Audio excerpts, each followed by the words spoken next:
In our last couple of videos, we've been looking at the McMorran home. We've been looking at the McMorran family and the second family that lived there, McMorran's daughter Emma and her husband Andrew Murphy. We looked at their lives and we looked at their passing. And now this wonderful house sat empty. The man responsible for overseeing the Murphy estate was Al Tyson.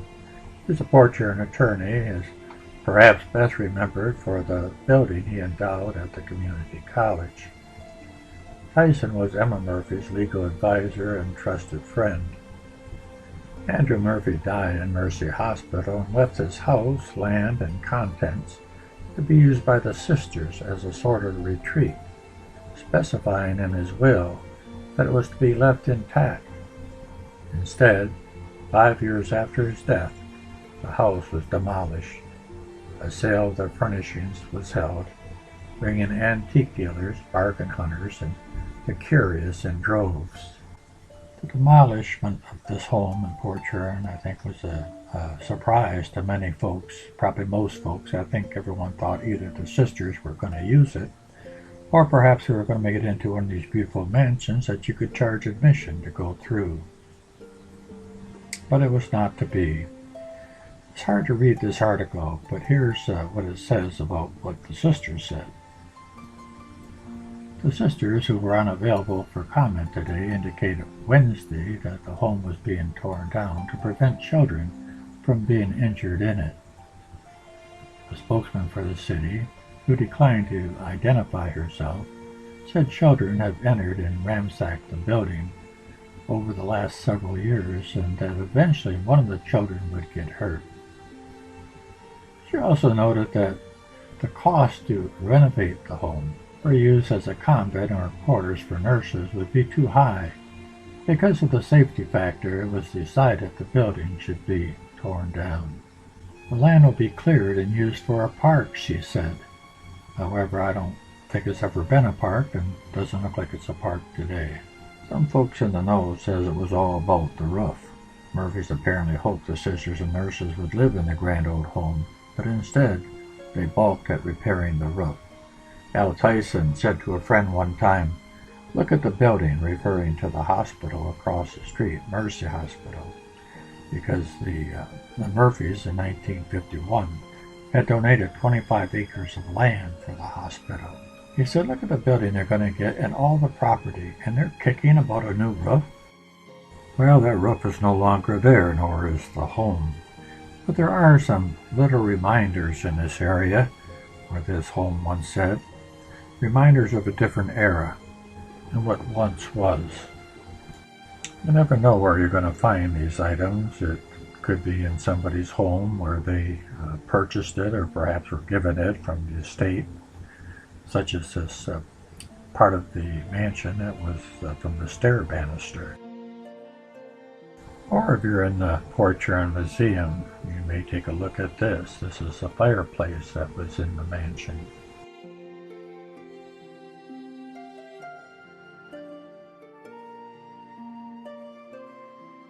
I also understand that the Atrium restaurant is in possession of one of the McMorran chandeliers. So you never know where you're going to run across a piece of the McMorran history. You'll run across some of it just driving down Military Street going north, and you'll see some things that have been there for a long time. If you look to your left there, you'll see that sunlight going on that patch of grass. That's where the house used to be. And where the red car is, that's where the first entrance was on Military Street if you were going north. That gave you entrance into the property. These aren't real clear photographs because they're from Google Maps, but you can see that the gate is still there, although it's covered with looks like some type of ivy or something. And here's a little closer look at it. You can see the intricate work that was done on this gate. It's amazing that it's still there. As we drive a little further north on Military Street, we come to the second entrance. And this entrance isn't quite as large, and you can see from this photograph here, it's a little closer up look, and you can see that this is actually the pathway that went to the McMorran mansion. Here is the same location back years ago.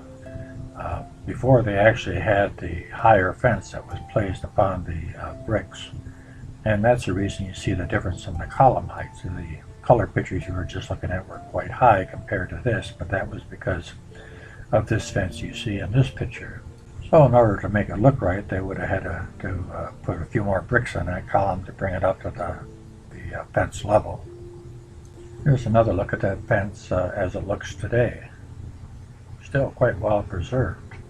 Driving a little bit further north on Military Street, we come to the third and last entrance to the McMorran home. And this would have been a driveway that would have taken you to this carport that was on the north side of the home. And it would have went all the way through to Electric Avenue. But we really can't see that entrance anymore, or any of them really on that side of the road. But there was a couple entrances on Electric as well. Of course, I don't live in Port Huron anymore, but if I did and had the opportunity, I think I'd like to stand in this area right here where the house used to be and think about the children growing up, Emma and Claire, and being teased by their brother, and becoming young ladies and young gentlemen, and eventually being married. But looking across there from the home, I can imagine sitting out on the veranda, looking across the street to the river. This is a view, of course, that we have today. Of course, it used to look like this on the riverside. You could sit on the veranda, you could look out, you could see the St. Clair River, you could see the different ships passing by. Yes, on a cool summer evening, I think it would have been very enjoyable to sit out here on the veranda, looking out at the river. Today, when you mention the name Dearon, very few people know what that means. But there was a time when this home was here that everyone not only knew what Dearon was, but they knew where it was, and they knew it was the home of Henry Gordon McMorran and his family. And it's nice that we still have a reminder of that beautiful home that was called Dearon. Alright, going over on the Electric side of the McMorran property, if we were to stand on the southernmost portion of the property, in the kitty corner you could see, where Mercy Hospital is today, but McMorran had the property. It was just a vacant field. It was later passed on to Andrew and Emma Murphy. And this was later donated to the Mercy Hospital, and we'll talk about that in a second. McMorran owned a lot of land to the west, to the south, to the north. Of course, the east was the river. But he had a lot of property, which a lot of that eventually went to the Murphys. And for those of us who have been around a long time, you can see how Mercy Hospital has expanded from the satellite view. Today the hospital looks like this. But as we remember it, being of a certain age when it was first built, it didn't have anything in front of it, nor did it have anything behind it except the parking lot. It looked like this. Post-World War II economic and ensuing baby booms led to the need for more hospital beds in the Blue Water area. Several individuals in the community focused on the prospect of a new Catholic hospital to fill that need. At least 3 of those individuals were area pastors who endeavored to enlist the support of the Archbishop of Detroit and the Sisters of Mercy in building a new hospital. Reverend John R. Hogan, Director of the Catholic Social Services of St. Clair County, and Dr. Earl Enright, a local dental surgeon who pulled several of my teeth out, in a conversation with Mother Carmelita, Mother Provincial of the Mercy Sisters Detroit Province, asked what it would take to interest the Sisters of Mercy in operating a hospital in Port Huron. Mother Carmelita responded by saying at least $1 million in community funding. After several years of sometimes heated discussions among hospital champions and other community leaders, a compromise was finally reached. Port Huron District Foundation would conduct a public subscription campaign to raise $1 million over 3 years to support the other local hospital and to erect a new 100-bed Mercy Hospital. With the federal government promising to contribute $667,000 toward the new hospital, the Sisters of Mercy Detroit Province committed $300,000. While fundraising efforts were ongoing, the Sisters of Mercy and a local advisory committee spent time seeking a building site for the new hospital. In May of 1951, the same month the joint fundraising effort was announced, 25 acres of land was donated to the Sisters of Mercy by Mrs. Andrew Murphy and Mrs. Clara McKenzie in memory of their father, Henry McMorrin. This photograph is some of the Mercy Hospital Building Committee present at the groundbreaking ceremony. There's several prominent people here, but can you see a couple of the people that we've been talking about recently? Well, let me zoom in on them. Yes, that's Andrew Murphy in the light colored hat and Emma Murphy standing beside him. We'll zoom in here so you can see him a little better.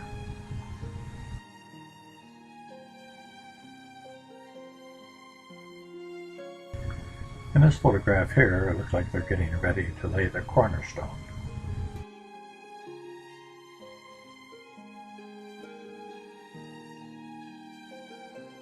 Yes, today the hospital is bigger, the entrances are a little fancier, the rooms are much nicer, and they even changed the name of it, I understand, to St. Joseph Mercy Hospital.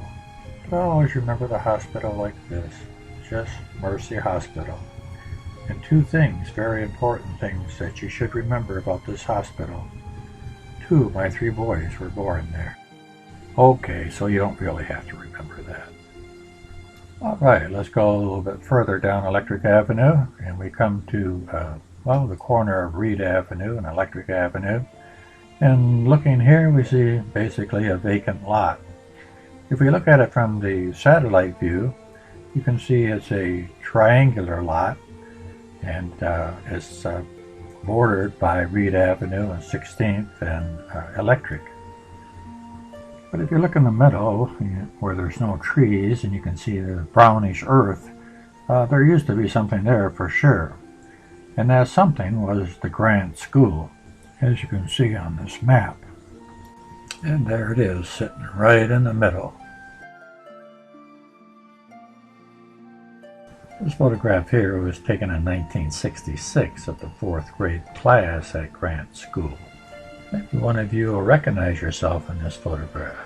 You never know. I was a little concerned about finding a photograph to show you of the Grant School. They're very scarce. Most of them are like this one here, shown in the 1968-69 class photo. With all the trees in front of it, you can barely see the school. I'm told that some of these trees were crabapple trees, and the kids in the neighborhood used to go over there and munch on them. So I thought I was out of luck, but my friend Dave Crocker came through for me and sent me several pictures that he took just before the demolition of the building. So we'll get a good look at the school, and we'll see the demolition itself.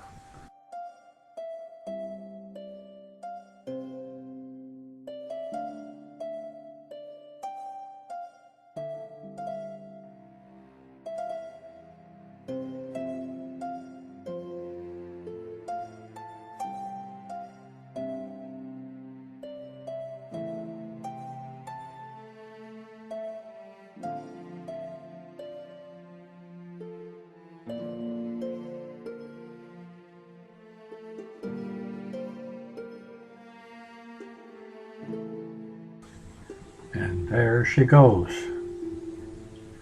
Another memory for a lot of kids gone. Well, maybe not kids anymore. I'd like to end this video looking at a video clip that Pat Rochette, or Rochetti, I hope I'm pronouncing this right, sent to me. This is Pat's older brother, Paul, walking to the Grant School, and you can see it there. I'm not sure if the school's open or if he's just mimicking going to school, but he gets up to the top of the stairs and turns around and comes back.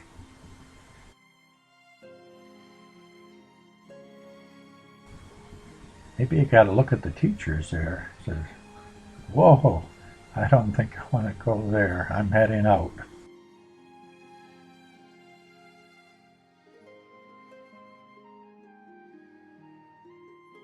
Look what I made you, Mom, in school. Wow, look at that, everybody. Very nice. Thank you, Pat. Join me in my next video as we continue going south down Electric and perhaps might even get as far as South Park.